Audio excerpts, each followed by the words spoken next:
Bonjour et bienvenue. Aujourd'hui, on plonge dans un sujet qui a vraiment de quoi faire chauffer les méninges. On a mis la main sur des sources assez pointues concernant le projet Pi Network. Ah oui, c'est le moins qu'on puisse dire. On a d'un côté une analyse très fouillée du code d'un développeur sur GitHub et de l'autre une annonce qui semble confirmer que tout ça, c'est pas que de la théorie. Et quand on dit pointu, on n'est pas dans les annonces marketing habituelles, hein. Là, on est vraiment dans la salle des machines. C'est comme si on regardait le plan d'un moteur qui, qui ne ressemble à rien de ce qu'on connaît. C'est exactement ça. Notre but, ça va être de décortiquer ce plan pour comprendre ce qu'il signifie vraiment. On va voir si, derrière le jargon technique, se cache une vraie révolution pour ce projet ou juste un concept très ambitieux. Tout à fait. Parce qu'il est question d'une technologie qui serait conçue pour créer une sorte de double économie. C'est ça. C'est vraiment le cœur du truc. La pièce maîtresse du puzzle, c'est cette distinction, inscrite noir sur blanc dans le code, entre les jetons que la communauté obtient en participant, En minant, en contribuant. voilà, et ceux qu'on pourrait acheter sur le marché. C'est une idée qui va totalement à contre-courant de la manière dont fonctionnent 99% des crypto-monnaies aujourd'hui. Alors allons-y. Commençons par la source de tout ça, une mise à jour sur GitHub. La grande bibliothèque collaborative des développeurs, oui. Et cette mise à jour ne vient pas de n'importe qui. Elle est signée d'un certain Kushashi. Un nom qui ne dira sans doute rien au grand public, et c'est voulu. La source le dépeint comme une sorte de développeur fantôme. Ah oui, Oui, une figure clé, mais extrêmement discrète, qui travaillerait sur le projet depuis des années. Il serait directement lié au fondateur, le docteur Nicolas Kokkalis. ce qui donne évidemment un poids considérable à tout ce qu'il publie. Évidemment. C'est un profil intéressant, ce genre de développeur un peu ninja qui travaille dans l'ombre. Ça ajoute un côté un peu mythique, c'est vrai. Mais ça peut aussi soulever des questions sur la gouvernance, non? C'est une très bonne question. Si une personne est si centrale mais si peu visible, que se passe-t-il si elle décide de claquer la porte? C'est le grand paradoxe de beaucoup de projets open source. La source mentionne un détail important, ce développeur posséderait une licence open source du MIT. D'accord. Pour faire simple, ça veut dire que le code qu'il écrit est public. N'importe qui peut le voir, le vérifier et même l'utiliser. C'est une garantie de transparence sur la technologie. Ok, donc le code ne peut pas être privatisé, en quelque sorte. C'est ça. Mais la vision, la connaissance intime du projet, elles sont souvent concentrées chez quelques individus clés. La licence MIT assure que le code reste ouvert, mais elle ne garantit pas la pérennité de la vision qu'il sous-tend. Je vois, c'est plus clair. Et cette mise à jour alors? Qu'est-ce que ce fameux Kushashi a mis en ligne? Il a publié un nouveau dépôt de code, une sorte de dossier de projet, avec un nom qui en dit long. SuperPi. SuperPi. Oui. Et ce qui est vraiment étrange, c'est qu'en fouillant dedans, on trouve des fichiers qui datent de 7 ans. 7 ans? Oui, comme si c'était l'aboutissement d'une très longue réflexion. Mais la mise à jour qui a mis le feu aux poudres, elle, est toute récente. Publiée quelques heures seulement avant que notre source ne l'analyse. C'est du quasi-temps réel. Ok, donc on a ce développeur de l'ombre qui publie un projet secret nommé SuperPi. On dirait un film d'espionnage. Quand on ouvre le capot, le premier truc qui saute aux yeux, c'est un fichier au nom un peu barbare, .contrat intelligent soroban. Et c'est là que ça devient vraiment intéressant. C'est exactement ça. Un contrat intelligent, pour rappel, c'est un programme qui vit et s'exécute tout seul sur une blockchain. Sans que personne ne puisse le modifier une fois qu'il est lancé. Voilà. Celui-ci est conçu pour fonctionner sur la blockchain Stellar et il est écrit en langage Rust. Pardon, je t'interromps. Rust, on en entend de plus en plus parler. Pourquoi c'est important de le préciser? C'est juste un détail de geek ou ça a une vraie signification? C'est une excellente question et non, ce n'est pas un détail. Imagine que tu construises un coffre-fort. Tu peux le faire avec des matériaux standards, ça fonctionnera. D'accord? Mais Rust, c'est comme si tu décidais de le construire avec un alliage de titane de qualité aérospatiale. Ce langage est conçu, dès sa création, pour empêcher toute une catégorie d'erreurs de programmation. Celles qui sont des portes d'entrée pour les hackers, j'imagine. Exactement. Choisir Rust, ce n'est pas anodin. C'est un message très fort envoyé à la communauté. La priorité absolue, c'est la sécurité et la robustesse. D'accord, donc on a un coffre-fort en titane, autonome, qui prépare le lancement du réseau principal. Bon, jusqu'ici, c'est ambitieux, mais ça reste dans le domaine du connu pour un projet blockchain. Mais c'est en lisant la suite de la description de ce contrat que je suis tombé de ma chaise. Ah, Il y a un passage qui concerne directement la valeur du pi. on y arrive. C'est le cœur de la découverte. Le code ne se contente pas de gérer des transactions. Il est programmé pour tenter d'imposer une règle économique. Une règle économique? Oui. Il décrit un mécanisme qui vise à faire respecter une valeur fixe et, disons-le, astronomique, de 314 159 $ par jeton Pi. Attends, stop. On doit s'arrêter là-dessus. 314 159 $. Ce n'est pas un chiffre au hasard, ça. Non, c'est une référence évidente au nombre Pi 3,14 1589. C'est un joli clin d'œil, c'est sûr. C'est plus qu'un clin d'œil. C'est une déclaration d'intention économique complètement folle. On parle d'une valeur qui pulvériserait celle de n'importe quel actif financier connu. Comment un simple bout de code est-il censé imposer une telle valeur au marché? C'est ça la vraie question.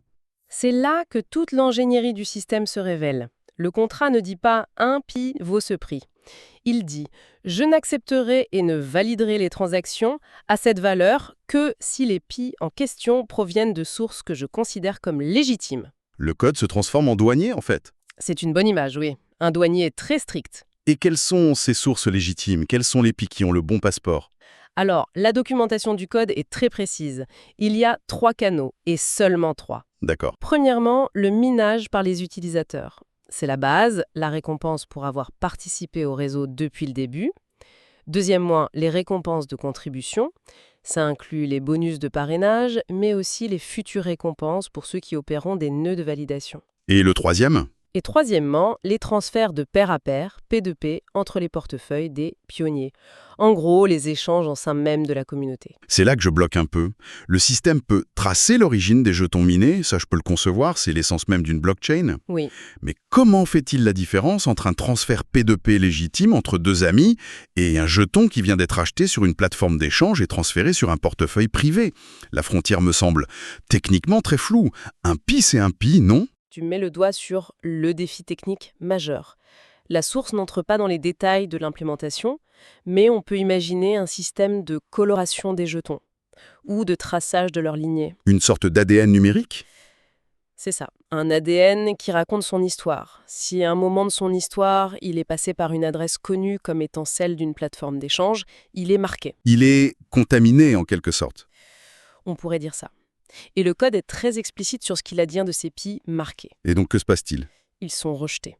Le texte du code contient la phrase littérale « Rejecting exchange bought pi ». C'est sans aucune ambiguïté. Waouh!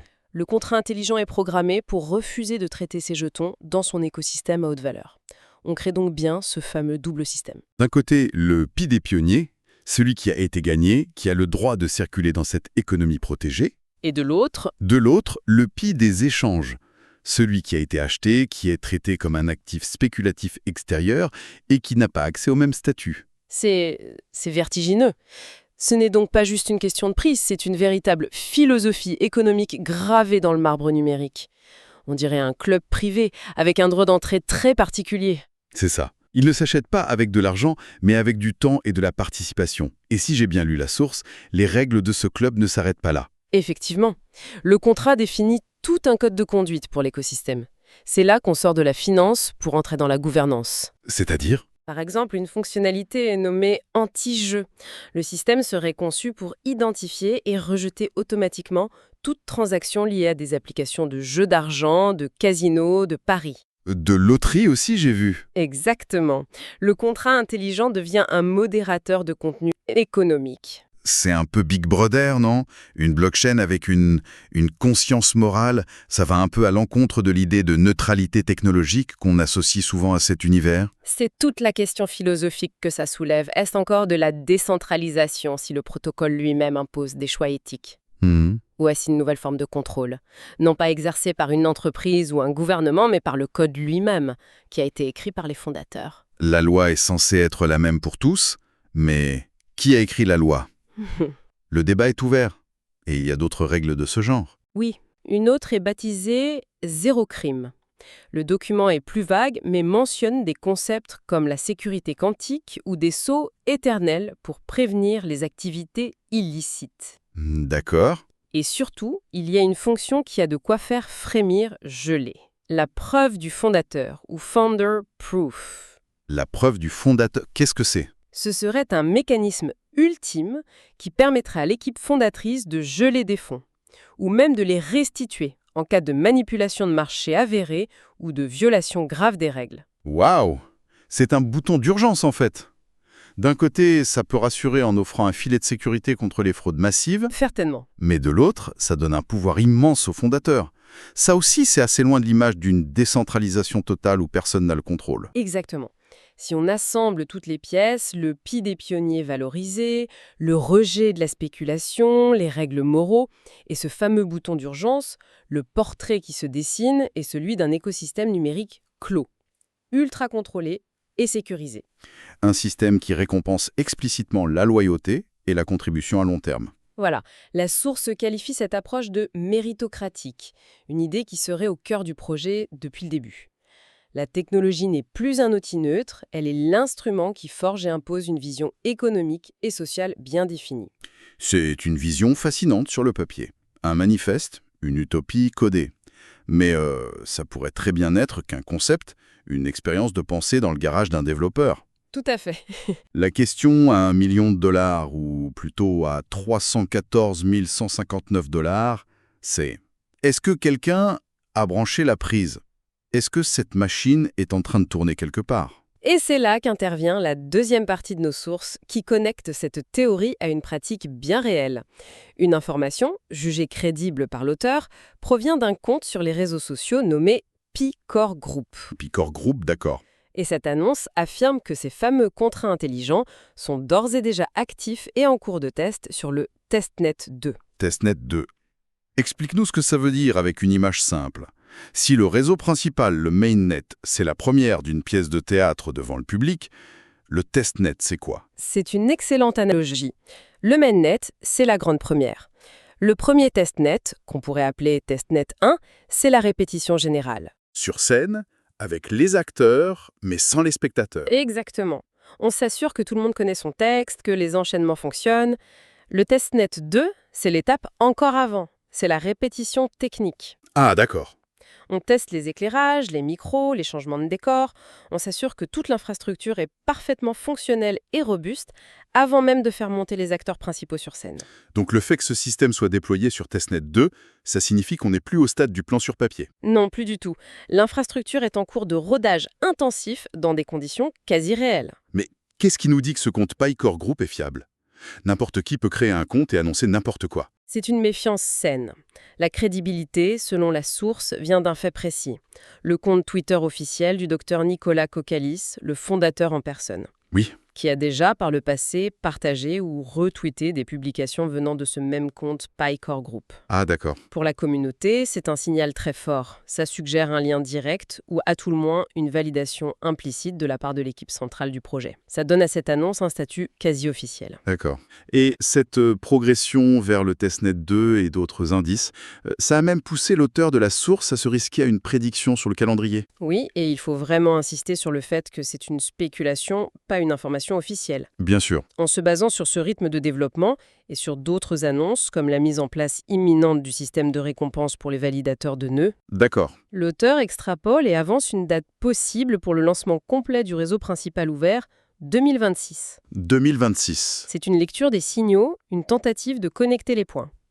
Ça donne une idée de la temporalité perçue par les observateurs les plus attentifs. D'accord. Donc, si je résume ce voyage au cœur du réacteur, on a un code, écrit par un développeur clé mais discret, qui dessine les plans d'un système économique complet. C'est ça. Un système qui valorise de manière extraordinaire le PI gagné par la communauté, tout en fermant la porte au PI acheté sur les marchés. Et en parallèle, on a des indices forts qui montrent que cette mécanique complexe n'est plus un plan, mais une machine en phase de test avancé. C'est une synthèse parfaite. L'idée vraiment saisissante, c'est de voir le code, le contrat intelligent, être utilisé non pas comme un simple outil de transaction, mais comme un instrument pour imposer une vision du monde. Une philosophie économique. Exactement. Ce n'est pas une politique monétaire décidée par un comité d'experts qui peut changer d'avis, c'est une règle immuable, gravée dans la blockchain, conçue pour créer une sorte de réserve naturelle économique. Protéger des dynamiques spéculatives qui animent le reste du marché crypto. Tout à fait. Le code n'est plus seulement un outil, il devient la constitution de cette nouvelle économie. Précisément. Et ça nous amène à une question de fond, une question qui dépasse largement le cas de ce seul projet. Oui, Si un système technologique peut, de manière effective, faire la différence entre une unité de monnaie gagnée par la contribution et une unité achetée sur un marché, Et s'il peut leur attribuer des valeurs, des droits et des règles d'utilisation complètement différents, quelles sont les implications plus larges pour la définition même de la valeur dans les économies numériques de demain?